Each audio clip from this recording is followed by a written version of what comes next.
Bismillahirrahmanirrahim. Assalamualaikum warahmatullahi wabarakatuh. Kepada yang terhormat Ibu Dr. Eko Perwanti MPD, Dr. Titi Prihatin MPD sebagai dosen pengampu mata kuliah teori belajar dan pembelajaran.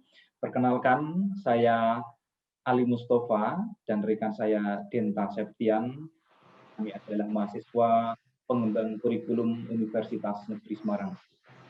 Dalam kesempatan kali ini kami akan menyampaikan materi tentang teori belajar konstruktivisme dan sosiokultural.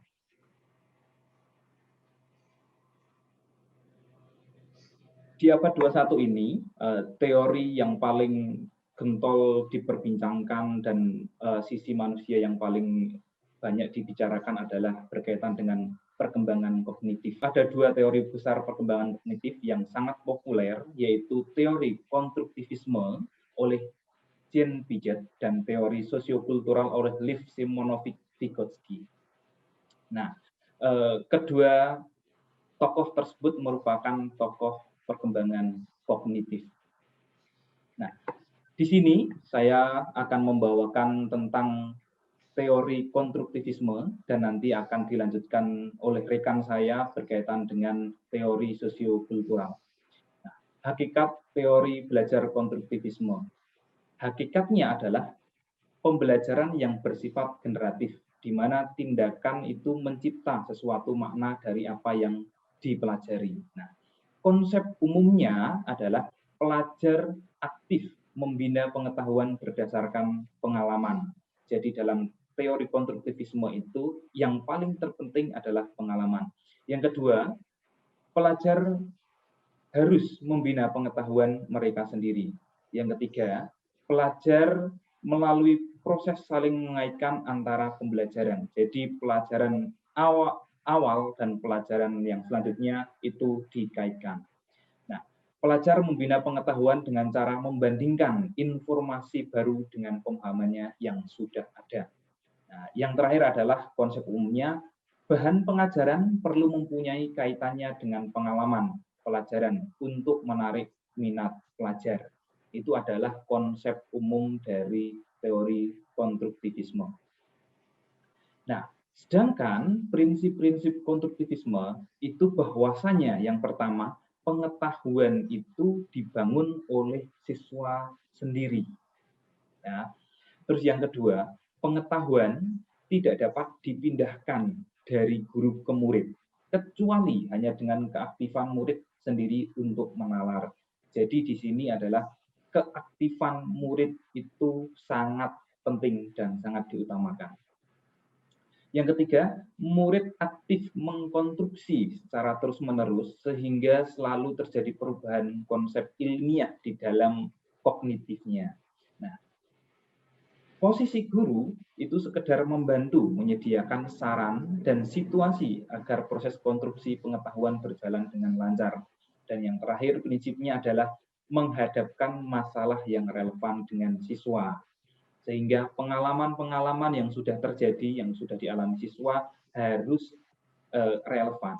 Nah, harus relevan dengan masalah yang diberikan. Yang selanjutnya, ini sebagai tokoh, Jean Piaget ini sebagai tokoh konstruktivisme, bahwasanya perkembangan kognitif sebagai suatu proses di mana anak secara aktif membangun sistem, makna, dan pemahaman realitas melalui pengalaman-pengalaman dan interaksi mereka. Lebih tegas lagi oleh Jean Piaget bahwa belajar konstruktivisme ini adalah proses tumbuh dan berkembangnya pengetahuan melalui pengalaman. Nah, proses mengkonstruksi pengetahuan oleh Jean Piaget ini ada 4. Ya. Yang pertama adalah skemata, di mana proses menyesuaikan diri dengan lingkungan. Ini tahap awal. Yang kedua adalah asimilasi. Ya. Proses kognitif dan penyerapan pengalaman baru ketika seseorang memadukan stimulus-stimulus yang baru ke dalam skemata. Nah, skemata yang telah terinternalisasi dalam pikiran, sehingga ini diolah oleh pikiran pembelajar. Yang ketiga adalah akomodasi. Akomodasi adalah suatu proses struktur kognitif yang berlangsung sesuai dengan pengalaman baru. Nah, jadi pengalaman-pengalaman ini diakomodasikan, distrukturkan, dan distrukturkan berdasarkan pengalaman pelajar. Nah, yang terakhir adalah keseimbangan atau equilibrium. Merupakan proses adaptasi terhadap lingkungan. Individu berusaha untuk mencapai struktur mental atau skemata yang stabil. Nah, stabilnya ini adalah antara proses asimilasi dan akomodasi yang seimbang. Oke, itu adalah 4 proses mengkonstruksi pengetahuan. Yang selanjutnya, kalau efek atau implikasinya teori konstruktivisme dalam pembelajaran. Nah, itu bagi tujuan pendidikan, itu yang pertama. Tujuan pendidikan adalah menghasilkan individu atau anak yang memiliki kemampuan berpikir untuk menyelesaikan setiap persoalan. Lagi-lagi berpikir itu adalah hal yang utama. Kurikulum dirancang sedemikian rupa sehingga terjadi situasi yang memungkinkan pengetahuan dan keterampilan dapat dikonstruksi oleh peserta didik. Nah, bagi peserta didik, ini diharapkan selalu aktif dan dapat menemukan cara belajar yang sesuai bagi dirinya.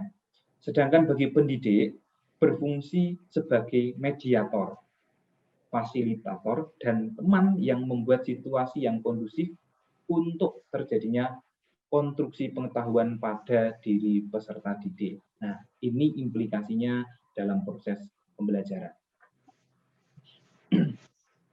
Nah, dalam proses pembelajaran pun ada kelebihan dan kekurangannya. Untuk yang pertama ini, kelebihan teori kognitivisme. Memberikan kesempatan siswa untuk mengungkapkan gagasan secara eksplisit dengan mengungkapkan bahasa siswa sendiri. Jadi siswa dituntut aktif. Nah, untuk yang kedua, memberi pengalaman yang berhubungan dengan gagasan yang telah dimiliki siswa. Nah, yang ketiga, memberikan kesempatan kepada siswa untuk berpikir tentang pengalamannya agar siswa berpikir kreatif, imajinatif, dan untuk mendorong refleksi. Jadi siswa dituntut menyelesaikan masalah itu berdasarkan pengalamannya. Nah, yang selanjutnya, nomor 4 adalah memberi kesempatan kepada siswa untuk mencoba gagasan baru. Nah, gagasan-gagasan dari pengalaman sebelumnya digunakan untuk merekonstruksi pengalaman baru. Nah, yang kelima adalah mendorong siswa untuk memikirkan dan mengidentifikasi perubahan gagasan. Dan yang terakhir adalah memberikan lingkungan belajar yang kondusif. Nah, itu kelebihan. Dan selanjutnya itu berkaitan dengan kelemahan teori kognitivisme.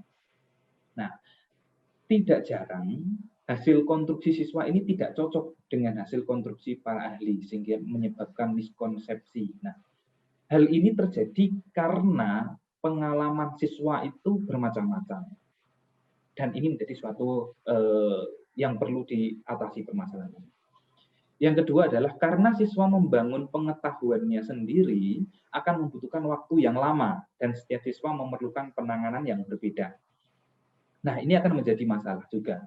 Karena kemampuan kognitif, pengalaman, dan cara menyelesaikan masalah masing-masing siswa ini berbeda. Nah, yang ketiga, situasi dan kondisi setiap sekolah tidak sama.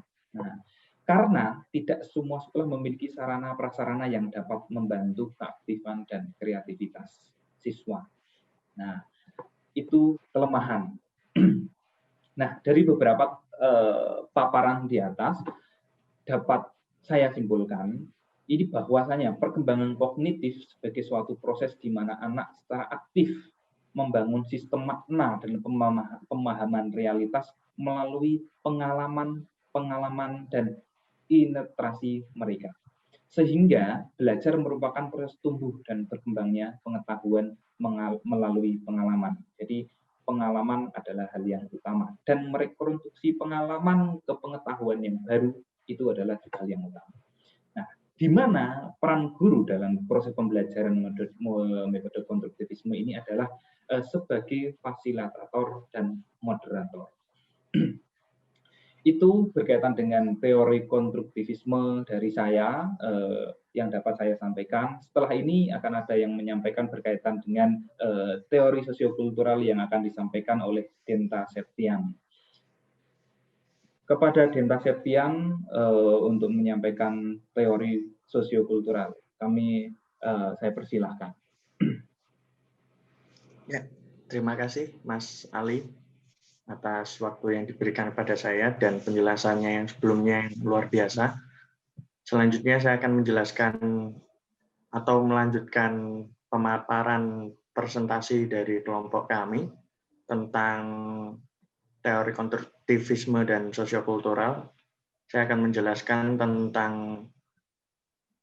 teori sosiokultural. Akan saya coba share screen sebentar.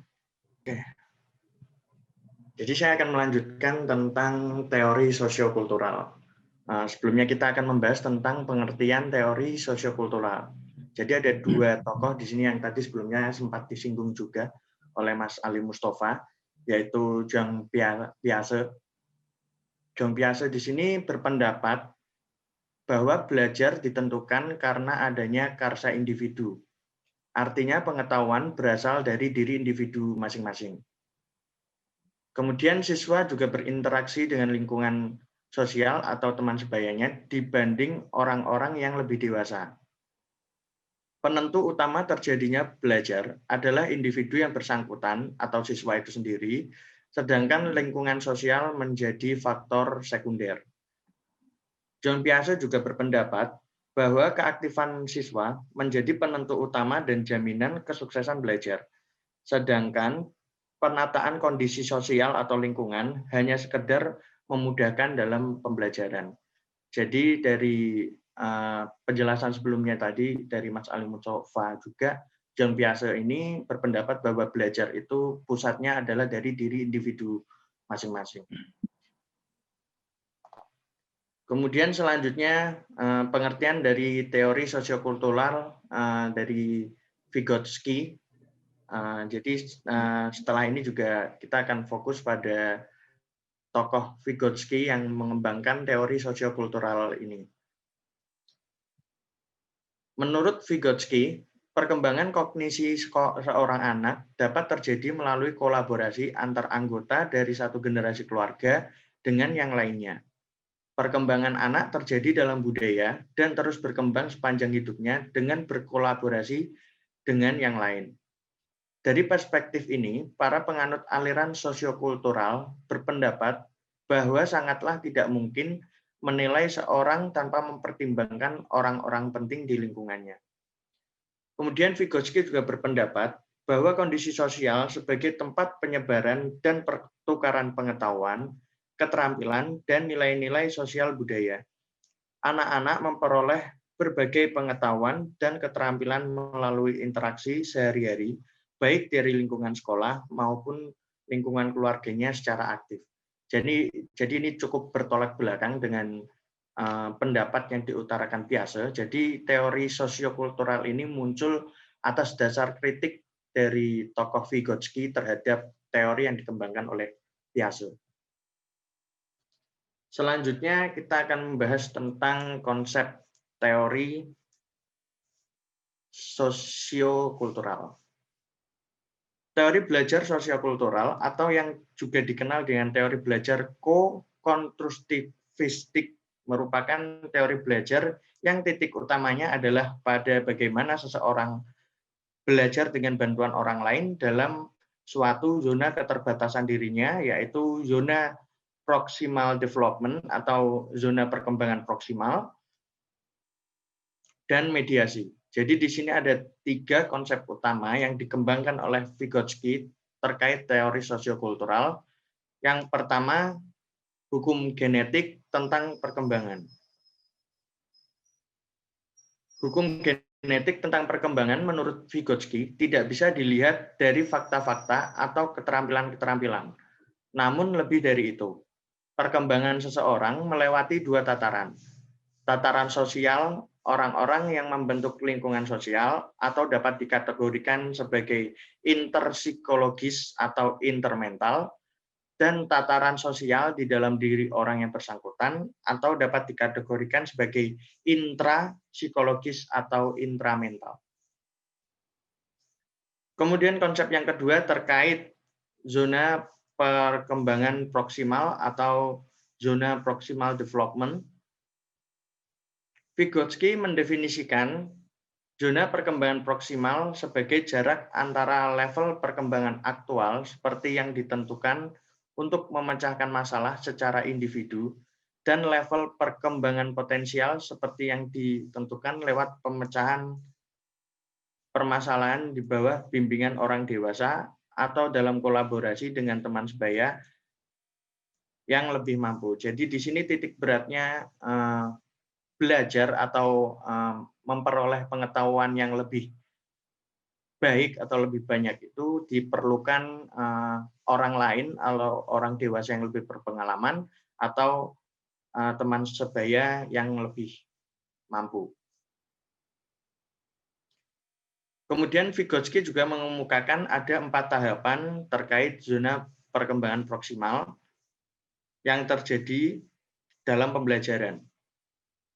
Tahap yang pertama yaitu tindakan anak masih dipengaruhi atau dibantu oleh orang lain. Seperti contoh, misal seorang anak memakai baju masih dibantu oleh orang tua. Kemudian tahap yang kedua, tindakan anak yang didasarkan atas inisiatif sendiri. Seperti contohnya, dengan berkembangnya pengetahuan tentang anak memakai baju, kemudian muncul inisiatif untuk anak itu mencoba memakai baju sendiri. Kemudian tahap yang ketiga, tindakan anak berkembang spontan dan terinternalisasi. Contohnya, anak mulai melakukan sesuatu tanpa harus diperintah oleh orang tua. Kemudian tahap yang terakhir atau tahap yang keempat, tindakan anak spontan akan terus diulang-ulang hingga anak siap untuk berpikir abstrak. Berikut adalah 4 tahapan yang dikemukakan oleh Vygotsky terkait zona perkembangan proksimal.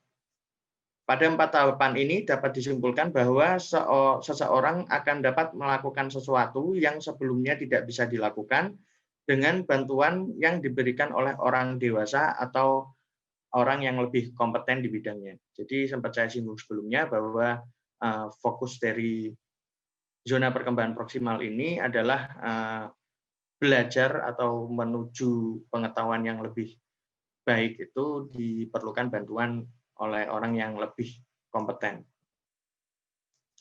Selanjutnya konsep yang ketiga yaitu mediasi. Mediasi merupakan tanda-tanda atau lambang-lambang yang digunakan seseorang untuk memahami sesuatu di luar pemahamannya. Kunci utama untuk memahami proses sosial psikologis adalah tanda-tanda atau lambang-lambang yang berfungsi sebagai mediator. Tanda-tanda atau lambang-lambang tersebut sebenarnya merupakan produk dari lingkungan sosiokultural di mana seseorang tersebut berada. Untuk memahami alat-alat mediasi ini, anak-anak dibantu oleh guru, orang dewasa, ataupun orang-orang yang lebih kompeten. Reitz dalam Juliana 2005 berpendapat bahwa mekanisme hubungan antara pendekatan sosiokultural dan fungsi-fungsi mental didasari oleh tema mediasi semiotik. Artinya tanda-tanda atau lambang beserta makna yang terkandung di dalamnya berfungsi sebagai penghubung antara rasionalitas sosiokultural dengan individu sebagai tempat berlangsungnya proses mental. Jadi mediasi ini membantu individu dalam memahami proses-proses perkembangan kognitif. Selanjutnya implementasi teori sosiokultural. Kita akan membahas implementasi sosiokultural dalam pembelajaran. Di sini Vygotsky menekankan pada assisted discovery learning yang dimuat dalam Ormord 2007. Ini berarti bahwa belajar bagi anak dilakukan dalam interaksi dengan lingkungan sosial maupun fisik. Penemuan atau discovery dalam belajar lebih mudah diperoleh dalam konteks sosial budaya seseorang. inti konstruktivistik dari Vygotsky ini adalah interaksi antara aspek internal dan eksternal yang penekanannya pada lingkungan sosial dalam belajar. Jadi dari Vygotsky ini berpendapat bahwa ada dua elemen yang penting, yaitu internal dan eksternal. Eksternalnya berupa lingkungan sosial yang menjadi fokus dari teori sosial kultural. Dari gagasan Vygotsky tersebut mengenai rekonstruksi pengetahuan melalui interaksi sosial, bila diterapkan dalam pembelajaran, maka diperlukan beberapa hal yang harus diperhatikan sebagai berikut. Yang pertama, pada setiap perencanaan dan implementasi pembelajaran, perhatian guru harus dipusatkan kepada kelompok anak yang tidak dapat memecahkan masalah belajar sendiri. Karena di sini guru juga menjadi elemen penting dalam implementasian teori sosiokultural. Di sini guru juga harus mengidentifikasi kelompok anak yang tidak dapat memecahkan masalah, kemudian harus diperhatikan secara lebih khusus. Kemudian yang kedua, bimbingan atau bantuan dari orang dewasa atau teman yang lebih kompeten. Mungkin beberapa individu atau siswa lebih nyaman atau lebih suka untuk belajar dengan teman sebaya atau individu di luar guru, tapi masih harus diperhatikan bahwa individu tersebut juga harus kompeten dalam bidang yang dipelajari. Kemudian yang ketiga, kelompok anak yang masih mengalami kesulitan meskipun telah diberikan berbagai bantuan, mungkin karena soalnya terlalu sulit, perlu diberikan soal yang bisa dikerjakan dengan bantuan atau tuntunan orang lain. Jadi di sini guru sebagai pemberi materi dan soal juga harus memperhatikan aspek-aspek individu murid. Apabila dengan berbagai macam bantuan masih kesulitan dalam memahami materi, maka diperlukan soal-soal yang mungkin bisa digunakan sebagai pembelajaran kolaboratif atau kerjasama atau bantuan dengan orang lain. Kemudian yang keempat atau yang terakhir, cooperative learning juga merupakan aplikasi dari konsep Vygotsky. Tadi sempat saya bahas sedikit, apabila murid masih kesulitan dengan pemahaman atau pemberian materi dari guru, maka diperlukan metode lain, bisa dari collaborative learning atau cooperative learning yang lebih menekankan pada kerjasama dari masing-masing murid, sehingga untuk individu yang kesulitan dalam pembelajaran secara individu, maka bisa dibantu atau dituntun oleh teman-teman sebaya yang lebih paham. Ya, sekian dari presentasi saya. Mungkin sedikit kesimpulan dari beberapa yang saya sampaikan, yaitu teori belajar sosiokultural dari Vygotsky disebut juga dengan pendekatan ko-konstruktivisme, artinya perkembangan kognitif seseorang di samping ditentukan oleh individu sendiri secara aktif, juga ditentukan oleh lingkungan sosial yang aktif pula. Jadi masih seputar lingkungan sosial yang menjadi fokus dari Vygotsky, yang sedikit membedakan dari teori yang dikembangkan oleh Piaget. Sekian presentasi dari saya tutup dengan salam dan saya kembalikan ke Mas Ali Mustafa. Wassalamualaikum warahmatullahi wabarakatuh. Silakan Mas Mustafa.